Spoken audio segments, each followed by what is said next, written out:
Hello everyone and welcome to the Logos Project. This is your host Dom. In today's episode, I talk with Professor Jahosky about JRR Tolkien. Enjoy.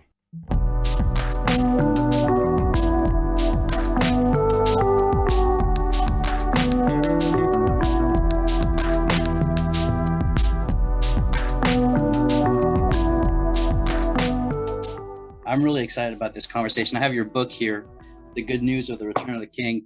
I have not been able to read it. I started it yesterday, but schoolwork, it got in the mail about 2 days ago, but I am excited to read it. That's okay. Take your time with it. Enjoy it. Sounds good. Yeah. So I'll tell you what, I'll go ahead and introduce you for the guests, and we'll go ahead and kick off the questions and just have a discussion. Sure. Looking forward to it. Great. Okay. So hello, everyone, and welcome to the Logos Project. I'm your host, Dom. Today, we are joined by Professor Michael Jahosky to talk about all things Tolkien. So first of all, to introduce our guest, Michael Jahosky is an assistant professor of humanities at St. Petersburg College in Clearwater, Florida, and has been teaching for 11 years. Professor Jahosky has 2 bachelor degrees, one in classical humanities and one in history from the University of Central Florida, and a master's degree in humanities from the University of South Florida. He has an interdisciplinary academic background, which especially focuses on Greco-Roman and Judeo-Christian history, philosophy as well, mythology, and religious studies in general. He also did some studies in the early Italian Renaissance. He is the author of The Good News of the Return of the King, The Gospel in Middle-earth, and is the co-creator and host of the podcast Mythic Mission. He was raised Catholic, but has also been a member of the Protestant Church and is currently praying and searching for a permanent church home for him and his family. He is married to his best friend Sarah and a proud father to Lucas and Annabelle. You can learn more about him, his book, and his podcast at www.mythicmission.com. Michael, welcome. Thank you for having me, Don. This is great. I've been looking forward to it all week. Same. Yeah, thanks for joining. I'm really excited about this. My pleasure. Me too. Yeah, so to kick things off, I guess I'll open up with a very broad question, but I think it'll situate us really well. When did you discover John Ronald Reuel Tolkien? So the year was 2001, and I was just 16. The Fellowship of the Ring movie, directed by Peter Jackson, was just coming out that December. And I remember standing outside with my brother Chris. He's my one of 2 brothers, my older brother Chris, getting ready to see the movie. So I remember all the sights and sounds of when, especially I remember the movie because I was super excited. The reason I was excited is because just shortly before that, he had taken out a paperback copy of The Fellowship of the Ring and started to read it to me. So, I was eager to find out what happened to whom and, what was going to happen next. And of course, things were sort of inevitably spoiled by the movie, but it didn't really bother me because I delighted in picking out the differences later between the book and the movie. And as soon as the first movie had been watched, I went and, finished reading all the books and the 3 parts of the Lord of the Rings is what I mean there. And then I read The Hobbit, and I read the Silmarillion slowly over many years. So that's a different story, which is probably the best way to read it. Yes, it's a really great book, of course, but it's not as readable as The Hobbit or the Lord of the Rings in the sense that those books are. So anyway, that was my first introduction. But what's interesting, and I tell in the preface of my book, is that this coincided with a rediscovery of Christianity. So my parents, raised me. I was baptized and received First Communion in the Catholic Church. I was actually never confirmed. That's the only, rite that I didn't go through. But they got divorced in the mid-90s, and so we kind of split from church in general after that.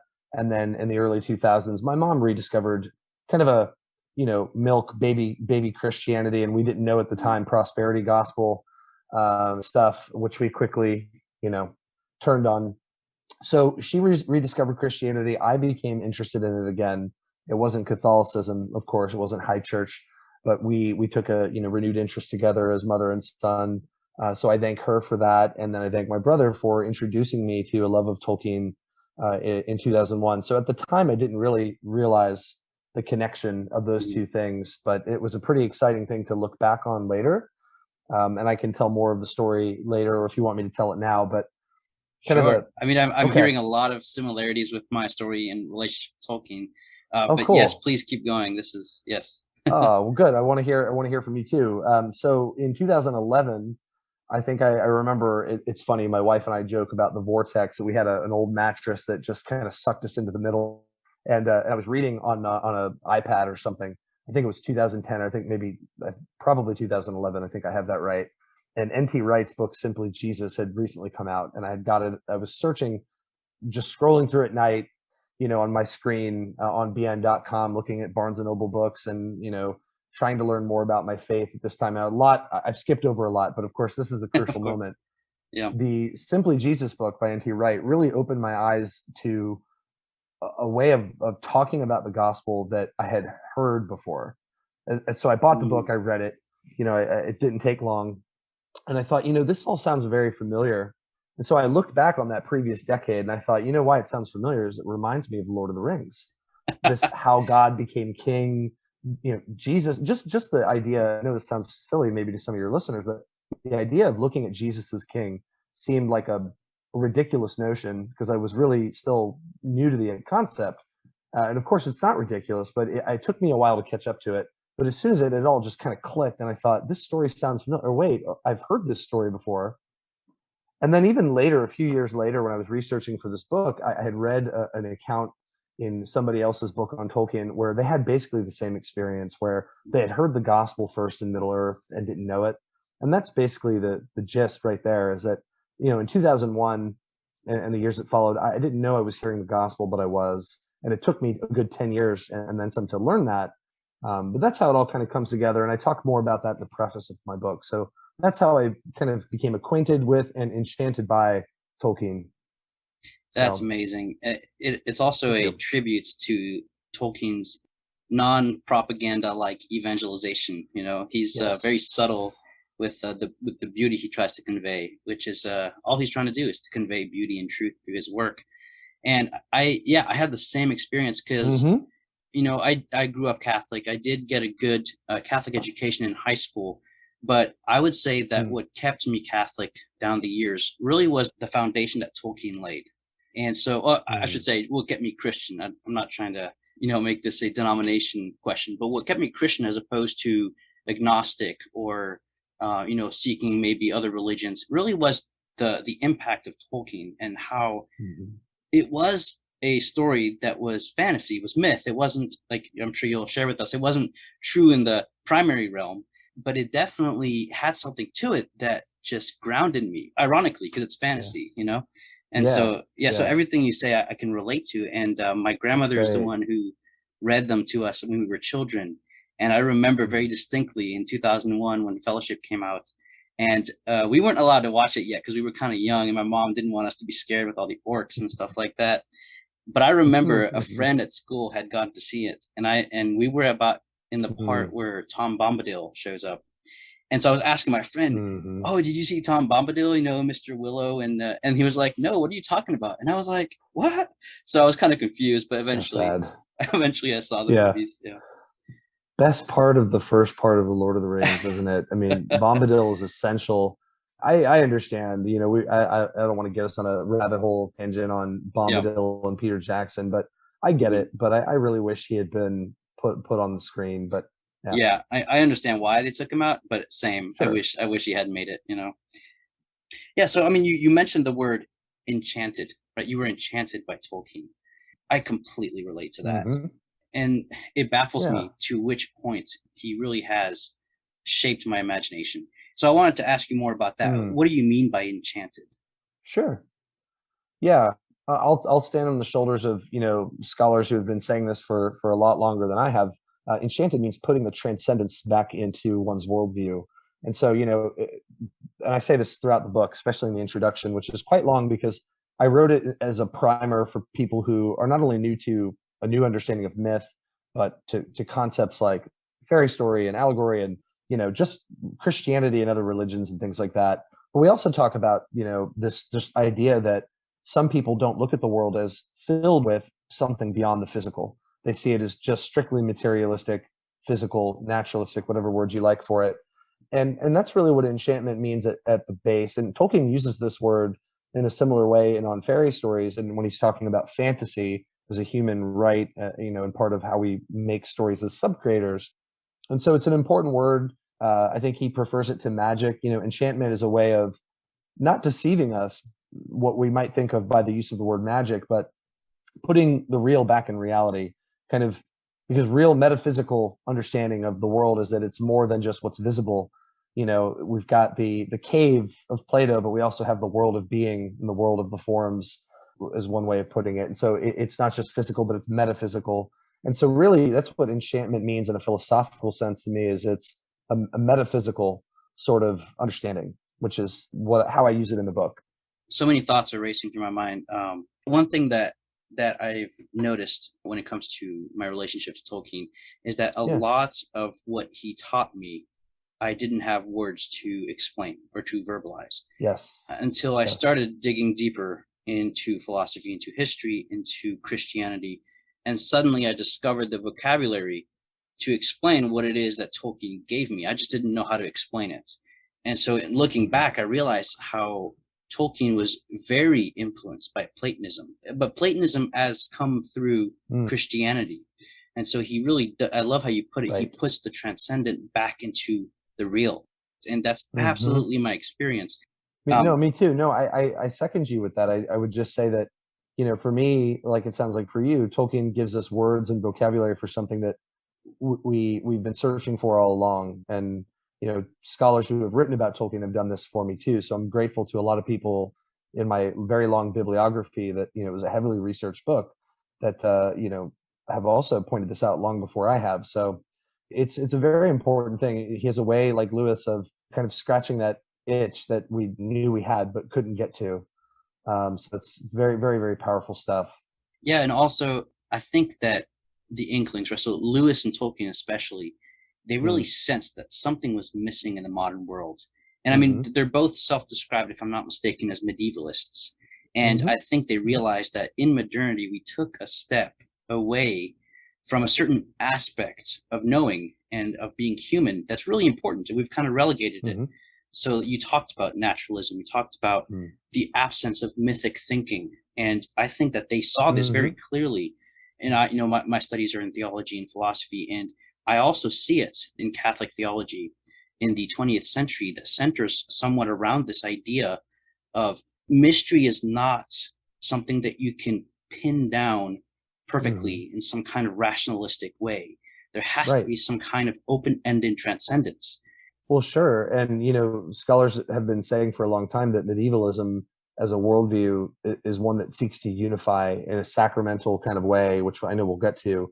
Edward Pusey talked about the sort of Jonathan Edwards and Thomas Aquinas, the type mingling with the archetype, and the preference that God seems to have for speaking typologically. And just this whole notion of unifying, bringing together was the medievalist mindset, not the fact value or sacred secular split that we see today as a result of various historical and philosophical forces like Kant, especially, I think very influential there, and Enlightenment thinking in general, which is really the opposite of medievalism as a perspective. So I agree with you fully. Yeah, this is music to my ears. You said putting the archetype back into the type. I love that. Yeah. We'll talk about it because it's important, isn't it? And I'll explain clearly for your audience, which I'm sure you'll know what I'm saying, but I want to make sure that I'm not just spitting out jargon. Yeah, my friend Sam is usually on the podcast with me, and cool. I tend to get super excited and to start talking about what Plato thought or something, and he'll put the brakes on. He'll be like, Dom, what does that mean? Slow down. Define that. So, yeah. Next thing I wanted to, so this is a big topic. I think it'll actually lead us into what we're both excited about, this sacramental worldview. And the question is, what is allegory? Sure. So this is a very, very multivalent term. It's used in different ways. For those of you that are interested, Whippenstock, my publisher, has another great book by Gisela Kreglinger, who's written a book about, I think it's George MacDonald. It's called Storied Revelations. And I found this book, it's in my bibliography as well, to be immensely helpful in explaining just what the simple word allegory is. A Greek compound word that means to speak of something else or to speak of one thing as another, allegoria. But it can also be used in different ways, in the sense that that's the literal meaning. that we can refer to allegorical as a mode of languaging, which is different than allegory as composition. So, for example, Kreglinger points out the difference between allegorical mode and an allegory as a composition, which it seems that it's that Tolkien disliked, but there's much more to it than that. So that's the very basic introduction. Now, Joseph Pearce, the great Catholic scholar, and Tolkien has pointed out in several of his books that correctly, every word we speak is an allegory. I mean, allegories are something that point to something else. And so on a very, very interesting sense, everything we say kind of implies a metaphysical existence. We live in a much bigger and capacious world than we think. Our words are very hints and riddles that point to a greater, deeper reality. They're inherently allegorical. So allegory is a big concept to wrap our brains around. But let's go to Tolkien and see what he says. And then let's try to, now that we have this kind of clarity between mode versus composition, which I mentioned early on in my book, let's try to see if perhaps there's a way to understand which one he's despising. And then I'll build a case to say ultimately this: did Tolkien, what is allegory? We've said, but did he despise it? The answer, I think, is both yes and no. In one sense, he did, and we're going to talk about that sense. And in another sense, he didn't, because allegory is inevitable, as I've just kind of indicated. It's inevitable in some sense. So I would say this: he despised one specific kind of allegorical composition, not allegory in general, but or especially the allegorical mode, which is inevitable in one writing.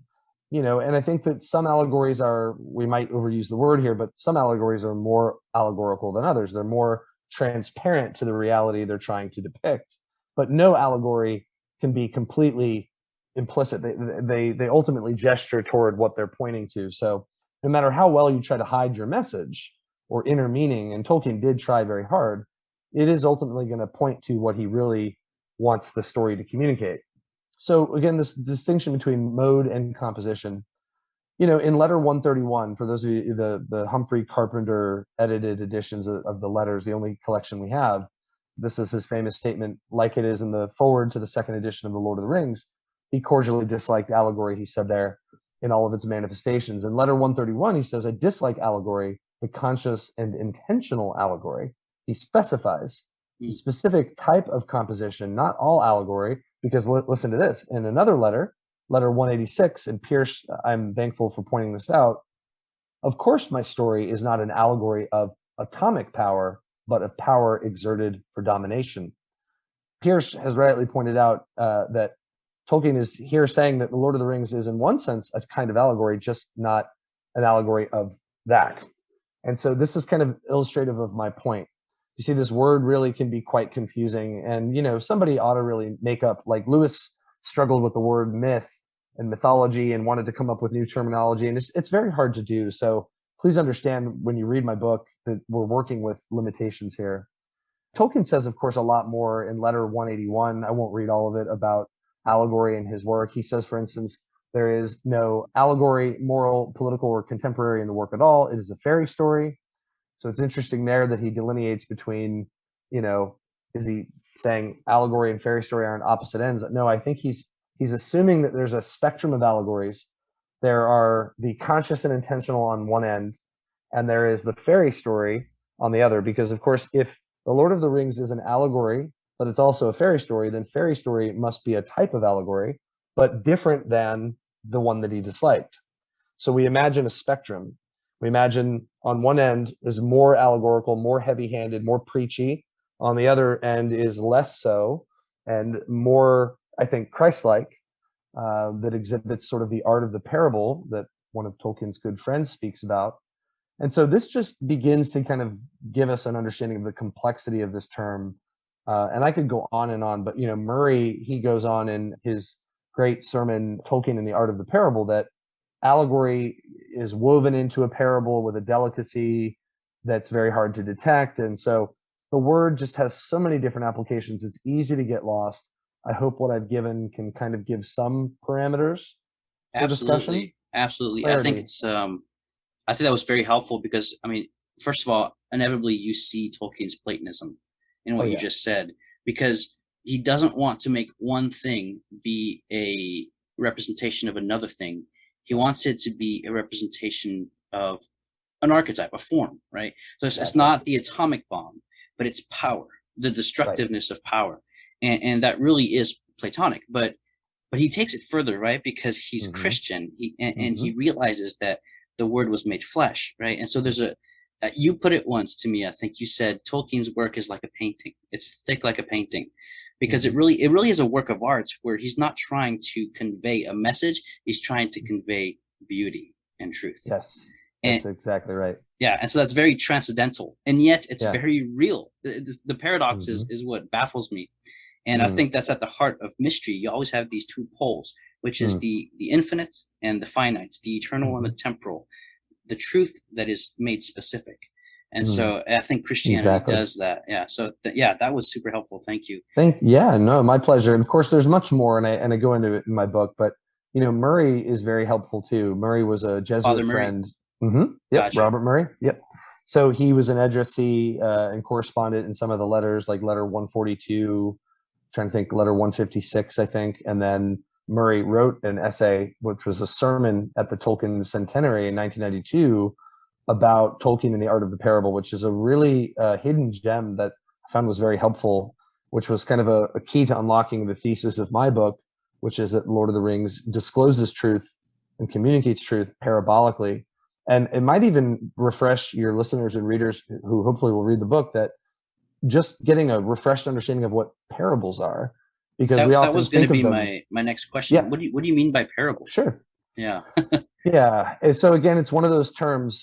So Parabolae comes from a Hebrew word, mashal, which is a very big concept in Hebrew. Can refer to an anecdote or a riddle, a dark saying, a proverb, a parable. The Greek translation, parabolae or parabolae, is a compound word meaning to cast alongside or to throw alongside or to offer a resemblance or a comparison. So again, there's the literal definition. And then the Hebrew, is very important because, of course, when translating, because mashal is just a big concept. So it's another one of those terms, but I think most people think of parable as allegory, this for that, but that's not quite what it is. And there's a lot more complexity to it than that. I'll say just this, that a parable, unlike a strict conscious allegory that Tolkien disliked on that other end of the spectrum, which is very clear to what it's trying to say, a parable is more veiled.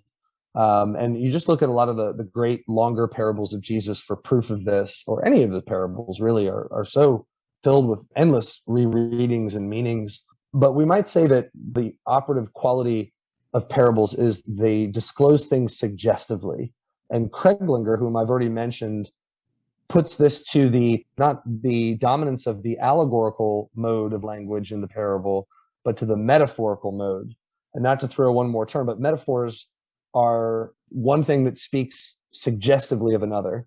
And so she says that Jesus's parables are so powerful and effective because they're not dominated by the allegorical mode where it's a clear this for that. It's this, that, question. What does that really mean? And it makes you really scratch your head. We might also say a parable is a sacramental story. It's a story that offers a resemblance between two things. There are many things we can say about parables. It's a metaphorical narrative that I would say alternates between the clear speech, the allegorical speech, and the veiled speech, but that really leans heavily on that latter concept of metaphorical veiled speech to draw the listener in and surprise them with new meanings on every rereading. So you might say good parables kind of contain an admixture of the metaphorical and the allegorical mode. That's exactly what Kreglinger argues. So I'm very grateful to her research in this and others who have taken the delicate time to point that out, because it's difficult stuff. But parables are sacred stories. They are, as I say frequently, very importantly in my book, they are in form what they wish to say in content. They are, lastly and most importantly, they're incarnational stories. God expressed himself poetically in Jesus. Jesus is God's poetry. So we shouldn't wonder that Jesus comes speaking in poetry. He is God's poetry. And I'll never forget reading Brant Peach's book. I think it was The Case for the Historical Jesus, or maybe it was his Mary book. I can't recall, but I really love his books. And he points this out that, of course, Jesus didn't go everywhere proclaiming that he was God, but he did. He did it in parables. You're just not listening properly. You don't understand the Jewish, that preferential Jewish way of communicating was very suggestive. And so parables are not the same as allegory, except I think everybody, when I say it, they always think they're just two ways of saying the same thing. We Yeah. might say parables are a kind of allegory, yes, but they're on the other end of the spectrum from the kind that Tolkien disliked. So I'll stop there. No, that's very helpful because it shows a difference. I mean, if you read what Tolkien said, I haven't gone through all the letters. I made it about halfway through, and so much gold. I had to take a break because of school, but there's a sense in which the spectrum comes out. He's like, I hate the one for one stuff because it doesn't convey more than it's supposed to. The story's supposed to be, like you said, like a gateway into the transcendent. And it doesn't do that when you do a one for one thing. It's more of it's more preachy, right? But exactly, it is. There's stuff that you said. The first thing that it reminded me of is Tolkien's love of language, in light of what you just said, is amazing because Jesus is the word of the Father. And Christ, in Hebrews chapter 1, Christ is the fullness of that revelation. And so there's a sense in which Tolkien understood that in order to convey truth and beauty, language is essential. It's key. Yes, and see, Jesus is the mystery that's revealed, but the more it's revealed, the more it's veiled as well in Jesus. Yes. Very well said. Yeah, but it's incredible how Tolkien just knows all this. Maybe not consciously, but he's living it. He's imbibed with it, and it just comes out on the page. Let me capitalize on this moment, Dom, because that was an excellent point. Two things came to mind. I think one, this is accounted for because of Tolkien's great, deep, and we will say specifically Catholic faith, but his belief in Christ as a Christian. And of course, being Catholic means something. It carries with it certain connotations that I explore in the book as best I can. But his deep reverence for and love and service to Jesus, and I make the case in my book, his meditating on the art of the parable. That is Tolkien's art of the parable. That's what Murray's point is in the essay, is that Tolkien had an art of the parable because he learned it from his master. So I think that accounts for why this is kind of shining through what you just said. That explains it. I mean, he knew his scripture. Oh my goodness, yeah. And really, I think what was really illuminating to me is the more I learned about, I was reading about the covenant theology of the Old Testament and how it's word and action, or word and action. I mean, you see this in the first chapter of Genesis where God speaks and then he creates. It's done. But when it comes to covenantal theology, what establishes kinship ties is basically a solemn promise, a vow that is ratified through a ritual. So it's like it's through the word that life and kinship is possible. And so the moment I learned about that and how the understanding of the logos was important for the Jews, even though you'd think it's mostly a Greek idea, but you do see it there in the Old Testament, even before the kind of Hellenization of the latter part of the Old Testament. And then I realized, oh my God, Tolkien loved language. And what prompted him to create stories was first and foremost, prior, a love of language and creating beauty with just language. But then it became a story because he realized, well, this language has to have a people. It has to be real. It has to be incarnational, Absolutely. Absolutely. When you think of Chokmah in Hebrew, wisdom, from Proverbs 8, being present at the beginning was the beginning, and equating with Jesus. And so there's kind of a concept of logos in that parallel in Hebrew, I think. So that's some really powerful stuff. And also you might look into like Craig Blomberg and others who have written books about parables. They talk about the speech act theory of parables. That's what I mean by it is informed what it means to say in content. The incarnation is disclosed as the parables being spoken. This is how Jesus, and Peter points this out in his books, this is how Jesus is choosing to disclose his incarnational identity. He's doing it through a speech act, through the parable, which is an enacted, kind of like how we think of the sacraments, right? How Aquinas talked about the sacraments, like baptism and the Eucharist, as enacting. These are types enacting their archetype, where the higher participates in the lower, And so that's another way of looking at parables, how they're incarnational. So Tolkien really understood this, and I think that's the point I was trying to make, is that it's no surprise to us that this all kind of works together, because Tolkien knew how Jesus told stories. He knew they were indirect communication. The parables, they were effective for being indirect and veiled, and there was something very powerful in that method. And now I remember what I was going to say. We think of a letter. I can't remember the letter. It's a later letter, like 150s or 160s in the collected letters, where Tolkien talks about a person who wrote in about the Lord of the Rings having this presence of faith in a world like light from an invisible lamp.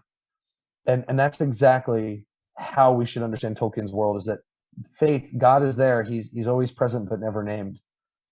And that's how he is in our world, except of course we name him. So there's a difference. But what that means, of course, is it's the disclosure of mystery and how he was trying to communicate it through the story. And he was leaning heavily on Jesus's art of the parable there, I think, to do that.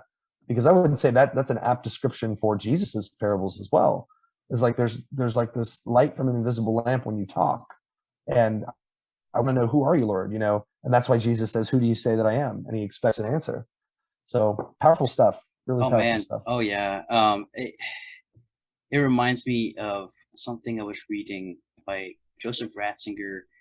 He mentions that, well, I think he was playing off of the Theology of Pseudo-Dionysius from 6th or 7th century AD, who talked about the negative way to God, where you have to enter the cloud of unknowing. And only in that do you find God, because God is utterly transcendent. But then Ratzinger reverses it and he says, in God's revelation, life itself dies. The word is silence. And so you have this beautiful paradox, and that's what gives us life, the life of God, right? The Trinitarian participation in life. And it's just, the more I learn about the kind of paradoxical tension in mystery, the more it makes sense to me that the modern world really has taken a step off course in trying to rationalize everything. And I think that really is this is kind of a different tangent, but that's kind of the source of violence, which is when we claim to exhaust creation through ideologies, then it becomes a battle of ideologies. But I think Plato understood this, which is, no, the truth is utterly transcendent. Therefore, it's only arrived both freely and in communion, in dialogue with each other. And so it's not a battle of the wills, but it's a dialogue in order to discover something that is ultimately unquantifiable. So that was kind of a rant. If only we could learn to do that again. No, right? That's a good Platonic rant about Plato anytime, because I love ranting about Plato. If only we could learn to communicate, dialectically like that again, would be great. Have you read Michael Ward's new book, After Humanity? I have not read it, but it's on my in my shopping cart. I know you're busy. When you can, yes, very, very good book. Guide to C.S. Lewis's The Abolition of Man, and I'm reminded of several things he says there as an insight into our modern age. But anyway, good digression, yes, but very, very important stuff. But I totally agree with you. If only we could recover this ability to search truth together. Yeah. I mean, it's become really a battlefield of the power of your will, right? The Nietzschean will to power. And that's really what the modern world has become. Power, yeah. Yep, it certainly has. I just talked about the will to power with my students in Intro to Humanities this week, actually, and I explained to them that it's really just that, is that we're all just grabbing to define and be an arbiter of our own meaning, our own truth, our own value system, and our own law unto ourselves. And this is kind of the freedom that Nietzsche maybe envisioned in the sense of this sheer will to choose for oneself what's best. But it really has done great harm for our culture in many ways. So yeah, and I mean, my students refreshingly seem to agree. So that's great. That's great. You're probably on a schedule. I don't want to keep you too long, but that brings up obviously Jordan Peterson, like culturally speaking, he's a huge influence here in this area. Okay, the word myth. So what do we mean by myth? Yeah, so I would say that this is even true in the 4th century with Plato, the 4th century BC. But I would say before, you go back to Hesiod in Homer's time, in the 8th century in ancient Greece. Mythos in Greek meant something like a story with truth value, or an account about things, an account about what things, account about reality. Logos meant a similar thing, and you have mythologeo, right? When you put these words together, you have a compound understanding of both of these ways of thinking and speaking about reality coming together.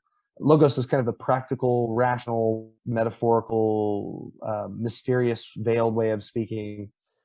But coming back to just the word mythos, an ancient Greek understanding, especially in Homer's day, was an account about things, an account about reality, and one with truth value, one that maybe ostensibly based in history, maybe more rooted in the soil of history, didn't matter if it had meaning and corresponded with the way things were.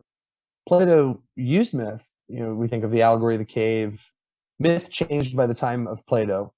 Prior to Plato, it kind of meant a true story, or at least a value that had some potential for truth value.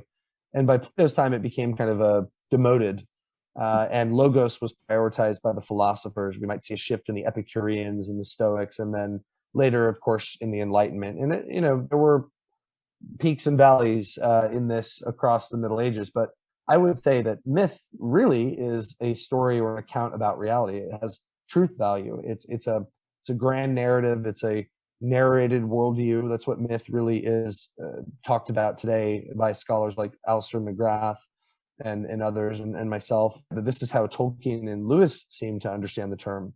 Although myths, meant other things. It is a slippery term. That seems to be the central meaning of myth, a narrated worldview. Whereas a worldview is kind of a series of abstract propositions, a myth is those propositions enfolded in a narrative form. And then I know you asked me to go ahead, though, about myths being sacramental, but we can get into that at your leisure. Yeah, absolutely. Let's do that next. But you said something that really made me realize that we do live in a world where myth and logos have been divorced from each other to the point where either actually stop being what they really are in a certain sense. And Exactly. so, because we have, like science versus superstitious mythology where you believe in a demon under every rock. And so I was reading a textbook for school, and it was about ancient Mesopotamia. And the textbook concluded the chapter with, back then people were very, very superstitious. They looked at the world as if every creature in the world was personal, in the sense of like they were personal beings. The elements were personal beings. And I mean, there is a sense in which on the the layperson level that might be true to a certain extent. But really, I think it's much more sophisticated than that. And it's really our Enlightenment prejudices. And if you look back, because they also had like math and medicine, and especially the priests were the ones, the Egyptian priests were the ones responsible for all of that stuff. And so really, I think we need to be a little more humble and realize that they had a much more intricate understanding of reality, which is more in line with what we're talking about with Tolkien and Lewis. And so I was reading that textbook, and I'm like, yeah, this textbook is not approaching history fairly. It's taking modern conceptions and reading them back into the past. And so, and I think that is the problem. Yes, exactly. Times. Yeah. So how is myth, according to how you explained it, how is myth sacramental? Maybe we could talk a little bit more about what we mean by sacramental. Sure. Absolutely. So before I move on to defining sacramentalism, I think I've said everything I need to say about myth. Not everything, but there's much more. I would just say that they're not pre-scientific stories told by, dum-dums that had no other way of communicating. The Greeks, for example, had logos.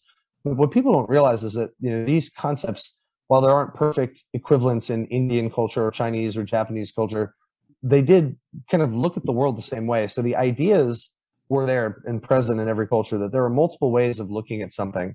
And the Greeks, they did have other ways. And there were Thales and Anaximander and Anaxagoras. And I mean, for God's sake, the word atom comes from the word uncuttable in Greek. So the Greeks were interested in the sciences. They were some of the fathers of early rudimentary science. And so let's not forget that myths are not stories just told by superstitious people who wanted to say thunder. Oh, that must be Zeus.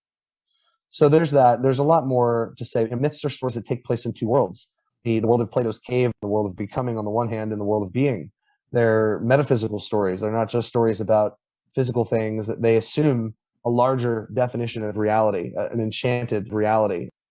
Now, moving on to sacramentalism, as any great medievalist would define it today, I think is linked to this idea that the transcendent spiritual reality manifests itself in and through the created material reality.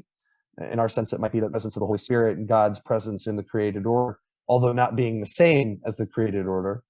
That all creation is in some sense a reflection of God's authorship and that God is present in and through the world and history and in human affairs in a degree that's debated, of course, by theologians and philosophers everywhere.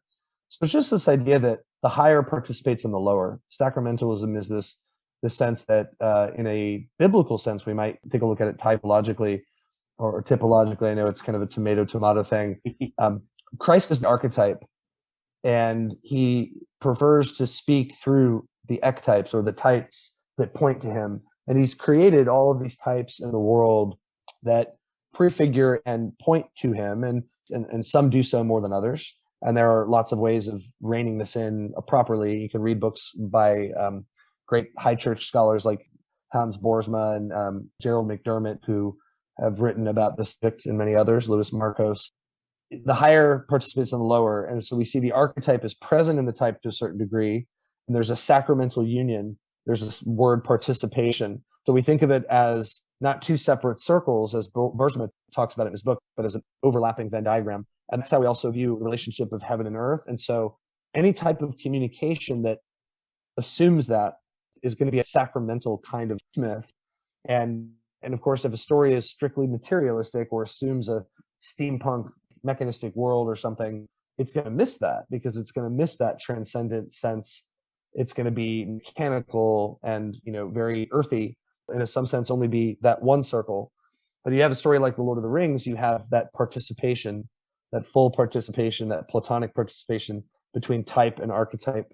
And so that's what Pusey called the sacramental union, Edward Pusey, between the archetype and the type.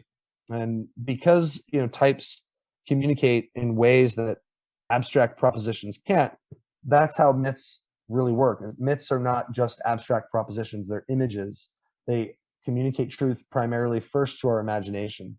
They appeal to that faculty of our mind and speak meaning to us directly. So we need to remember that it seems that God seems to favor that type of communication because he knows how incarnational we are. We rely on material things to kind of understand higher things. And so God speaks in a way that condescends to us so that we can understand him. And that's just a very succinct way of kind of summarizing it. But good myths are sacramental. Not all myths are, but I think really well-told myths, and truly true to reality myths, are sacramental. They have to be, if Christianity is true, of course, which I believe it is. That is super helpful. I love the way you explained the dynamic between the forms and the individuals, right? So not to go down too much of a rabbit hole, but I discovered recently, and I mean, this was in front of me the whole time. I'd never really put it together, but I was thinking about Aristotle's difference. Him and Plato differ, of course, and when it comes to understanding individuals and universals. And I just realized that for Aristotle, matter is what individuates form, so that several different individuals can participate in the same form, but in the sense where they make it incarnate. So this is Aristotle's hylomorphism for any nerds listening. And what's interesting is that that's actually a vestige from Plato's theory, because for Plato, matter is what individuates, but it's also pure potentiality. But form is what's actual, and it's something that doesn't change. So a lot of Aristotle's teachings actually do come from Plato. So they're often pitted against each other, but they're not that much. In fact, I think it was Plotinus who just assumed that they were in agreement, which is incredible.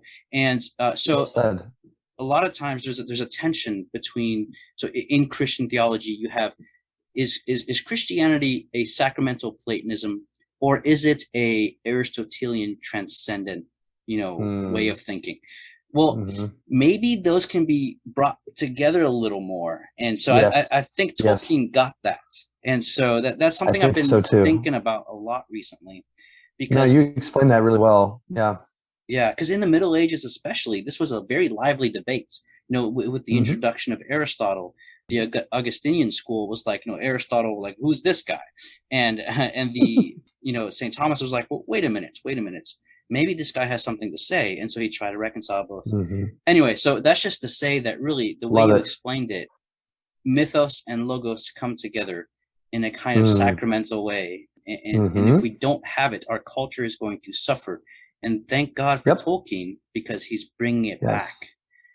Yeah. He has. Yeah, and Jonathan McIntosh too. I mean, I would be just remiss to not mention some of the great scholars whose works have helped me and shaped me so much to write this book. I think he put it, and I quote him in the book, he's got a book on Tolkien. What does he say? He says, Tolkien retransplanted mythos or logos back into mythic soil and reunited them, basically what you just said. And I'm like, oh, that's exactly what I was hoping somebody would come along and say, because I intuited that. And as you know, as a lot of us will figure something out, and then somebody will come along and say it in a splendid way. And you just want to say thank you to that person for saying that thing you've always thought but haven't been able to phrase yourself. Absolutely. So yeah, well said. Again, Tolkien impacts you, but you don't have the words to describe it until someone else says it. And you're like, yeah, that's it. That's Tolkien. Yes. And Peter Kreeft, the great Catholic scholar, Peter Kreeft has kind of done that for me.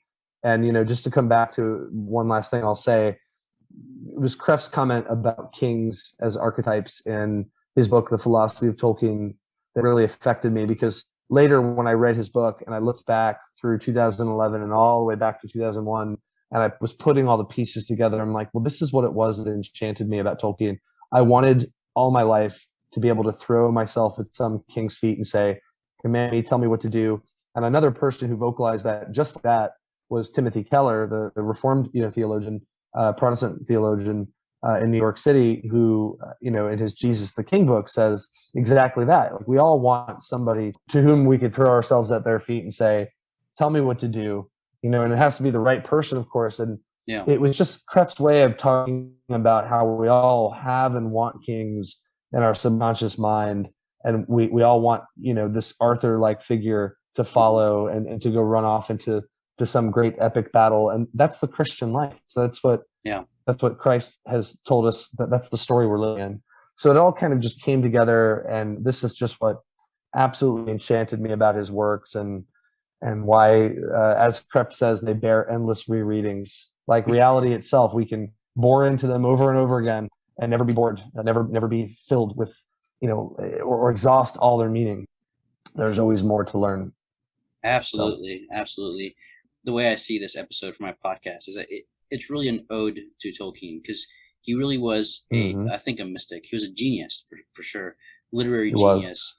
But I truly think he was a mystic, because there's a letter, I don't remember which one, he was writing to his son Christopher, I think, and he mentions, or it might have been Lewis, I can't remember, but he mentions that he was walking outside in the gardens of Oxford, and he had this like epiphany, and he was like, that's how it all works together. And then he has to hurry up and write it down, but then he'll forget again or something. And so he has these moments where he's like, oh, that's how it all works together. So I really think he was a mystic. That's I think all. So. Yeah. Yeah. Well, that's how most of our great ideas come to us, and God discloses them through the Holy Spirit this way to us, so that we can, if we're just listening, and then run fast enough to write it down. Absolutely. Absolutely. Yeah. Well, I think this is a lot of stuff for the audience to digest. So I think it's a good place to maybe end this episode, but I had a blast talking Tolkien with you. If you're up for it, I would love to have you on again. I know you're busy, and I am too. So it's an open-ended offer. So I would love to. It was great to talk with you, and just great that it's casual and yet profound at the same time, which is how all good conversations should be. Yes. And as you pointed out, we need more of this, more, dialoguing to search and find the truth together. Yep. Absolutely. Happy to know you and make friends with you. Yes, absolutely. Thank you for having me on. Anytime. Thank you. Anytime. Well, let me conclude with, for the audience, thank you for listening, and please leave us a review, 5-star review. If it's not 5 stars, okay, we'll accept 4 stars. Anything less, just don't review. You can support us on Patreon, patreon.com/thelogosproject, and we'll see you guys next week.